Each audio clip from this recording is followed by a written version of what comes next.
Sosok yang satu ini dikenal memiliki kekayaan yang luar biasa. Meski berlimpah harta, namun ia hidup amat sederhana. Ia juga tak pernah perhitungan dalam bersedekah, hingga seluruh masyarakat Madinah dapat merasakan bagian dari kekayaannya. Akan tetapi, tak sedikit pun ia memiliki hasrat akan kedudukan serta kekuasaan.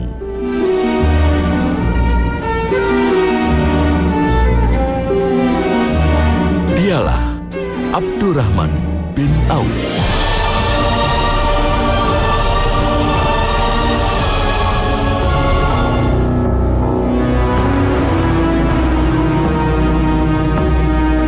Nama aslinya adalah Abdu Amru. Ia berasal dari Bani Zuhro, sebuah suku besar Quraisy yang sama dengan suku asal Siti Aminah, ibunda Nabi Muhammad Sallallahu Alaihi Wasallam. Abdurrahman bin Auf lahir 10 tahun setelah tahun gajah, artinya 10 tahun lebih muda dengan Rasulullah.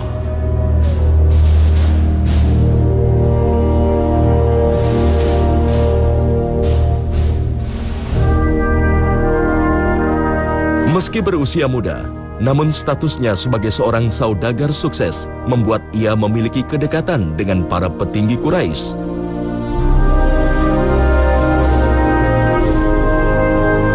Seperti Umayyah bin Khalaf dan Abu Bakar As-Siddiq.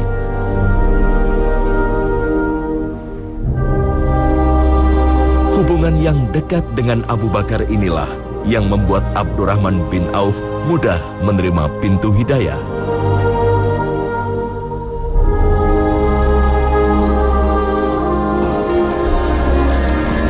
أشهد أن لا إله إلا الله وأشهد أن محمدا رسول الله. أشهد أن لا إله إلا الله وأشهد أن محمدا رسول الله. بورك فيكم وثبتكم الله على الإيمان.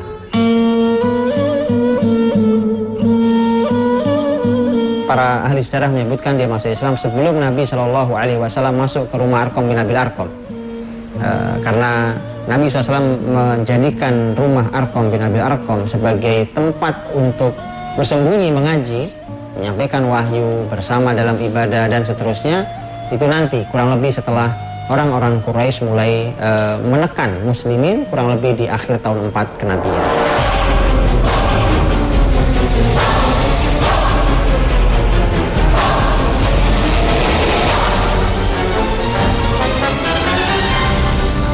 Ketika Quraisy mulai menyiksa kaum muslimin, Rasulullah Sallallahu Alaihi Wasallam memerintahkan untuk hijrah ke Habasyah.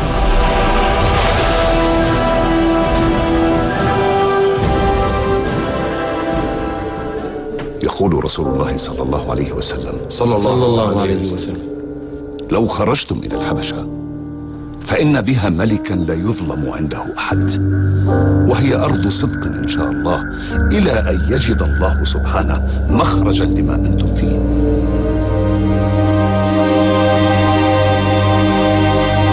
Sebagai orang yang memiliki kedekatan dengan Quraisy, Abdurrahman bin Auf berada dalam posisi aman.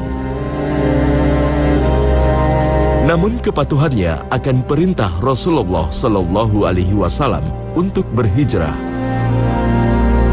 Dia rela menempuh perjalanan panjang menuju Habasyah bersama saudara-saudara seiman.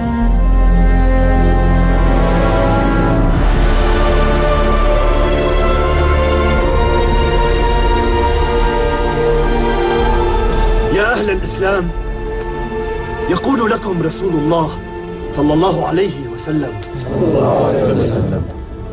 لقد صار لكم في المدينة أخوة ومنع فهاجروا إليهم، فقد ظلمكم أهل مكة وعتوا وتكبروا وغالوا في المعصية والتشبر، فآذوكم في معاشكم وأبدانكم بما لا مزيد عليه، وقد أذن لكم بالهجرة فتهيئوا، فإن لكم في الأنصار عونا وأهلا ودارا ومنعا.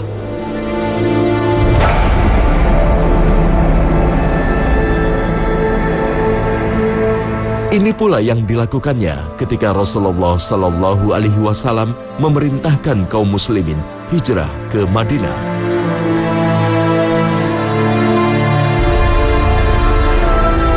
Bahkan ia rela meninggalkan seluruh aset kekayaannya di Mekah.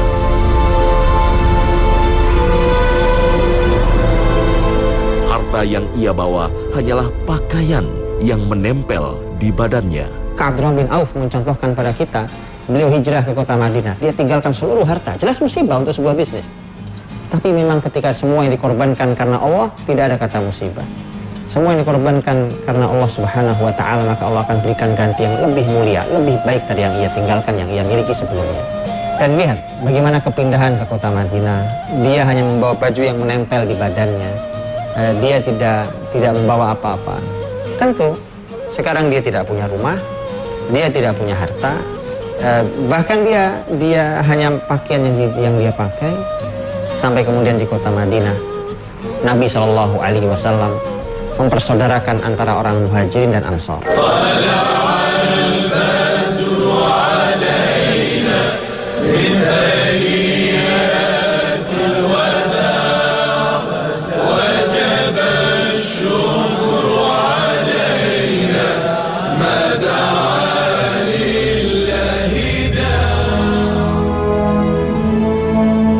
Setibanya di Madinah, Nabi Muhammad Shallallahu Alaihi Wasallam mempersaudarakan kaum Muhajirin Mekah dengan kaum Ansor penduduk Madinah. Bentuk persaudaraan layaknya saudara kandung. Saat itu, Abdurrahman bin Auf dipersaudarakan dengan Sa'ad bin Rabi, seorang saudagar kaya raya asal Madinah. يا معشر المهاجرين والأنصار، يقول لكم رسول الله صلى الله عليه وسلم إنما المؤمنون أخوة فتآخوا فيما بينكم.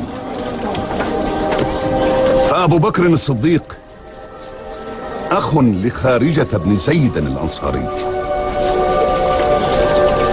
وعمر بن الخطاب أخ لعتبان بن مالك،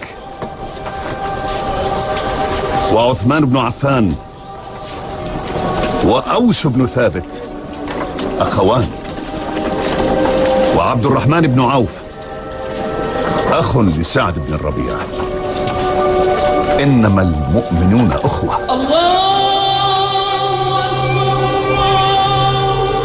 Abdurrahman bin Auf yang tidak memiliki harta pun akhirnya mendapat perhatian besar dari saudaranya, Sa'ad bin Rabi. Disinilah terjadi sebuah perbincangan antara Abdurrahman bin Auf dengan saudaranya, Sa'ad bin Rabi, yang dicatat dalam tinta emas sejarah Islam sebagai persaudaraan abadi yang didasarkan iman dan takwa. Ya akhi Abdurrahman, إن رسول الله صلى الله عليه وسلم قد آخى بيني وبينك، وإن حقك علي أن أقاسمك ما أملك، فأنت أخي ولك علي ما للأخ على أخيه. بورك لك وبارك الله فيك يا أخي سعد.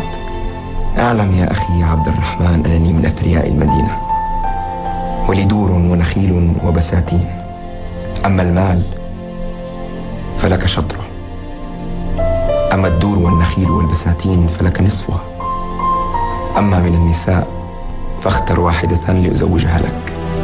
Abdurrahman bin Auf yang mendapat tawaran menggiurkan dari saudaranya justru menolaknya. إنما أنا رجل تاجر فدلني على السوق وتكون قد كفيت أخاك. Dari tidak memiliki apa-apa, kekayaan Abdurrahman bin Auf mulai bertambah. Namun begitu tak membuat dirinya kian congkak dan tinggi hati. Bahkan ia dilanda kegelisahan atas anugerah kekayaan yang dimilikinya. Abdurrahman bin Auf radhiyallahu anhu satu saat datang kepada ibunda Ummu Salamah radhiyallahu anha, Ummul Mukminin. istri Nabi Shallallahu Alaihi Wasallam. Kemudian mengeluh lagi. Apa keluhannya? Dia tidak mengeluh karena miskin. Dia tidak mengeluh karena khawatir hartanya habis, bangkrut. Tidak sama sekali. Justru yang dia khawatirkan, kenapa saya sangat kaya? Hari ini di mana ada orang seperti itu? Tunjukkan, subhanallah. Ada orang kaya raya, dia khawatir dengan kekayaannya.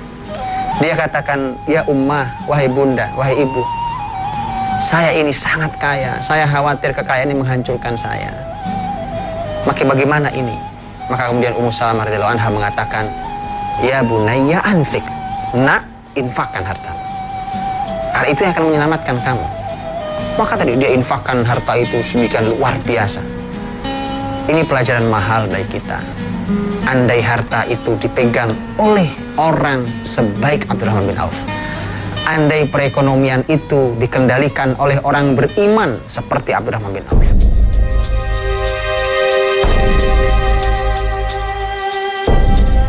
Abdurrahman bin Auf terus mendermakan hartanya. Apalagi semakin hari hartanya semakin berlimpah.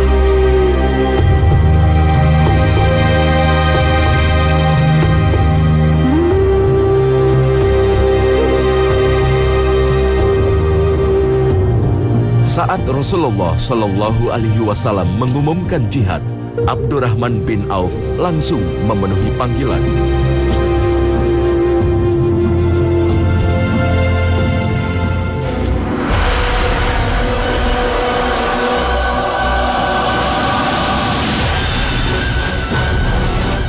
Ia bahkan tak segan mengeluarkan hartanya dalam jumlah besar untuk kepentingan jihad di jalan Allah.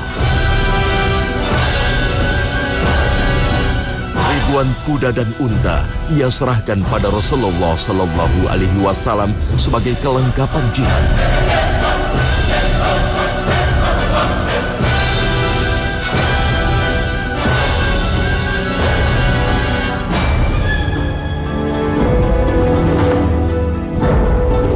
Hingga usianya memasuki paruh baya, Abdurrahman bin Auf terus mengorbankan segalanya di jalan Allah, termasuk jiwa dan hartanya.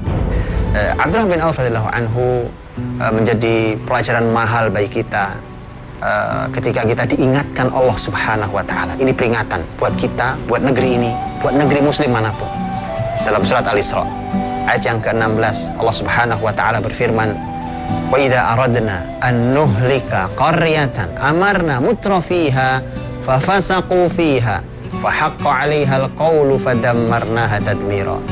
Kalau kami, kata Allah, ingin menghancurkan sebuah negeri, maka kami perintahkan orang-orang yang hidup mewah itu untuk berbuat kebaikan. Tapi yang terjadi, mereka berbuat kefasikan. Mereka justru menjadi pelopor kefasikan. Maka Allah putuskan untuk Allah hukum negeri itu dan Allah hancurkan sehancur-hancurnya.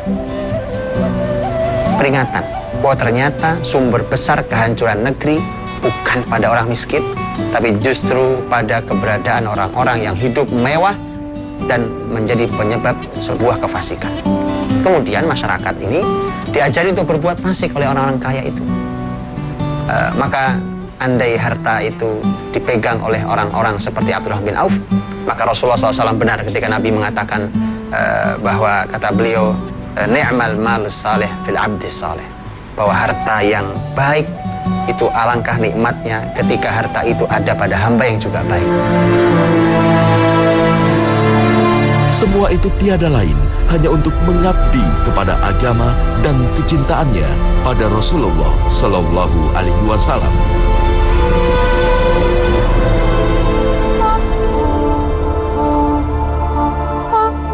Itulah mengapa ia tak kuasa menahan kepedihan ketika Rasulullah Shallallahu Alaihi Wasallam wafat di tahun 11 Hijriah. Rasulullah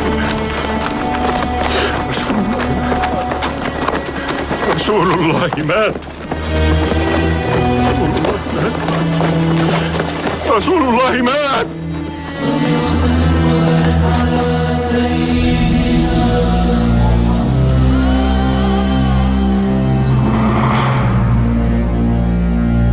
Di masa kekhalifahan Abu Bakar dan Umar bin Khattab, Abdurrahman bin Auf terus memainkan perannya.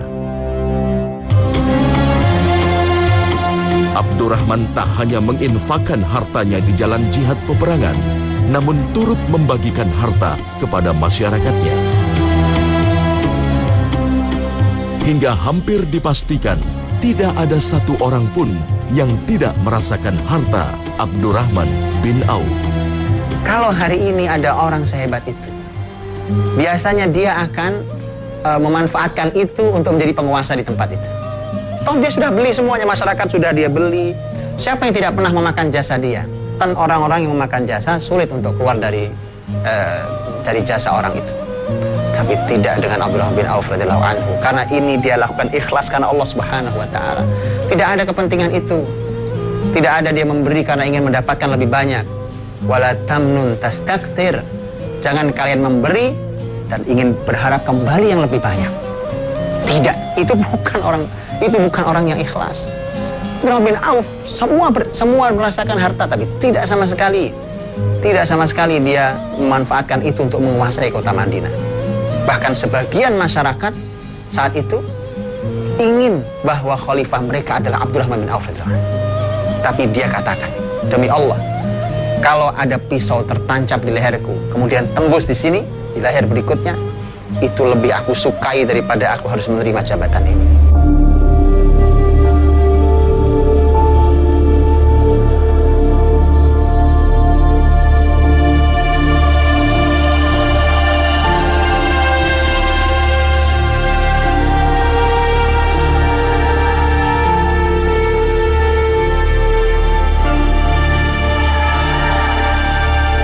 Meski seluruh masyarakat Madinah berhutang jasa karena kerap mendapat bantuannya, Abdurrahman bin Auf tak mau memanfaatkan keadaan ini untuk kepentingan jabatan. حمل كبير ألقاه أمير المؤمنين على كاهلي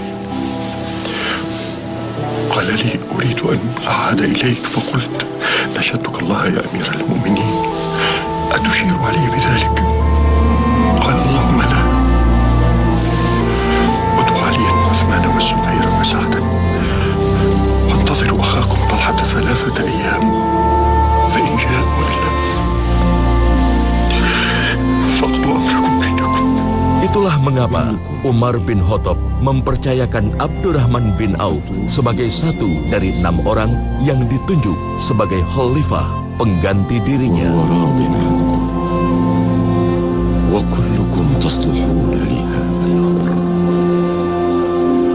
اجتمعوا في بيت واحد وتشاوروا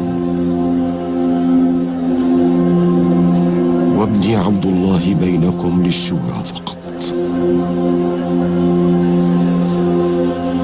ليس له من الأمر شيء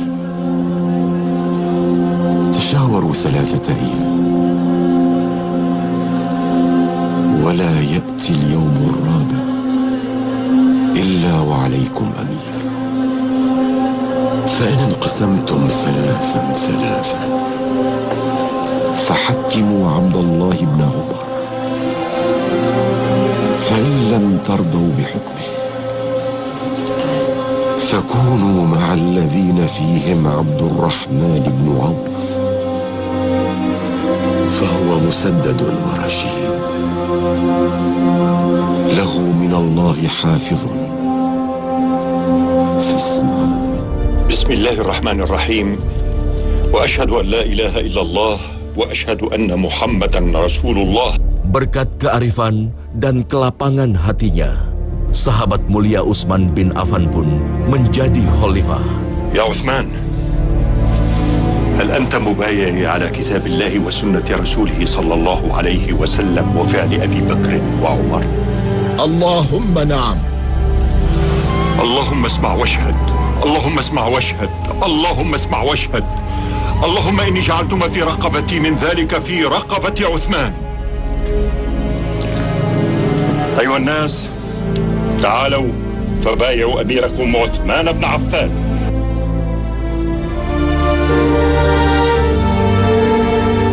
Itu sebabnya Utsman bin Affan begitu menghormatinya. Tapi Abdurrahman bin Auf tetap memposisikan diri sebagai orang biasa.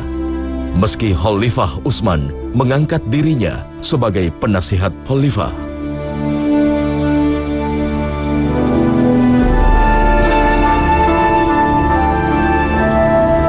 Kemuliaan Abdurrahman bin Auf inilah yang membuat Khalifah Utsman sempat berwasiat akan menyerahkan kekhalifahan pada dirinya di akhir hidupnya. Disebutkan dalam sejarah bahwa suatu hari Utsman sang khalifah mimisan, keluar darah dari hidungnya.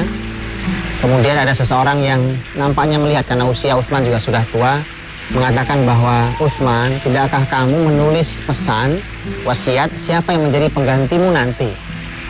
Maka Utsman pun menulis wasiat. Orang ini nampaknya tahu bahwa yang ditulis namanya adalah Abdurrahman bin Auf yang saat itu masih hidup, radhiyallahu anhu ajmain. Orang itu segera pergi ke Abdurrahman bin Auf, kemudian mengatakan, ya Busyra, kabar gembira buat Anda wahai Abdurrahman bin Auf, bahwa pengganti setelah Utsman adalah Anda. Tapi lihat kalimat Abdurrahman bin Auf, kemudian Abdurrahman bin Auf berdoa, ya Allah, kalau benar bahwa yang tertulis sebagai pengganti Utsman kelak adalah saya, maka wafatkan saya sebelum Utsman meninggal. Dan sejarah menyebutkan hanya berjarak beberapa bulan setelah kalimat itu, maka meninggallah Abdurrahman bin Auf radhiyallahu anhu, meninggal bahkan beberapa tahun sebelum Utsman meninggal.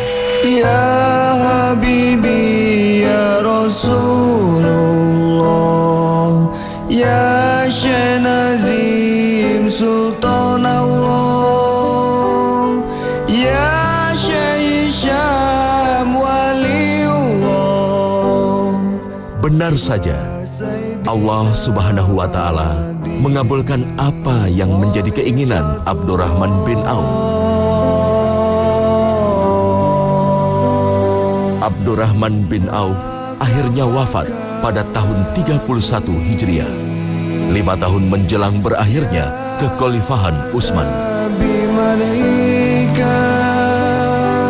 Abdurrahman bin Auf yang sepanjang hidupnya mendermakan hartanya di jalan Allah, ternyata masih menyisakan harta berlimpah.